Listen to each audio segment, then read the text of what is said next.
Pope Leo XIV, health cannot be a luxury for few. Pope Leo XIV reflects on situations of poverty, loneliness and isolation experienced by many people in Europe today and decries increasing inequalities and injustice in the field of healthcare, which he warns, can also lead to conflict. Pope Leo XIV on Wednesday expressed his belief that universal health coverage is not merely a technical goal to be achieved, it is primarily a moral imperative for societies that wish to call themselves just, but also to prevent injustice from becoming a cause of conflict. The Pope was addressing participants in the conference today Who is My Neighbor? Organized by the Council of the Bishops' Conferences of Europe, the World Health Organization, European Region, and the Italian Episcopal Conference during a private audience in the Vatican.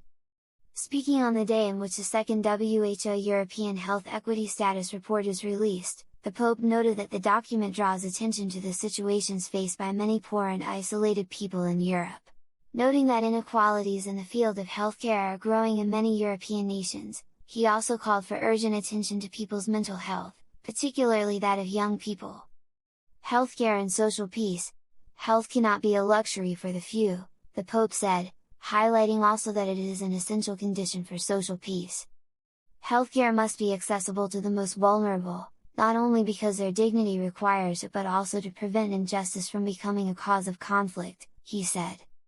After having reflected on passages from the Gospel, from the Book of Genesis, from St. Augustine's writings and from Pope Francis' encyclical Fratelli Tutti, Pope Leo said distance, distraction and desensitization to the sight of violence and the suffering of others lead us toward indifference.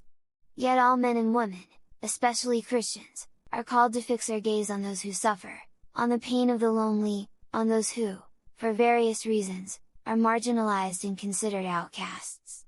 For without them, we cannot build just societies founded on the human person. Only together, he continued, can we build communities of solidarity capable of caring for everyone, in which well-being and peace can flourish for the benefit of all. Caring for the humanity of others helps us to live our own lives to the full.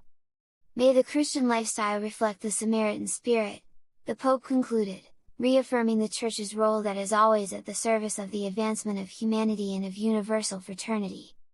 He said that the churches in Europe and throughout the world, in cooperation with international organizations, can play a decisive role today in combating inequalities in healthcare, particularly in support of the most vulnerable populations.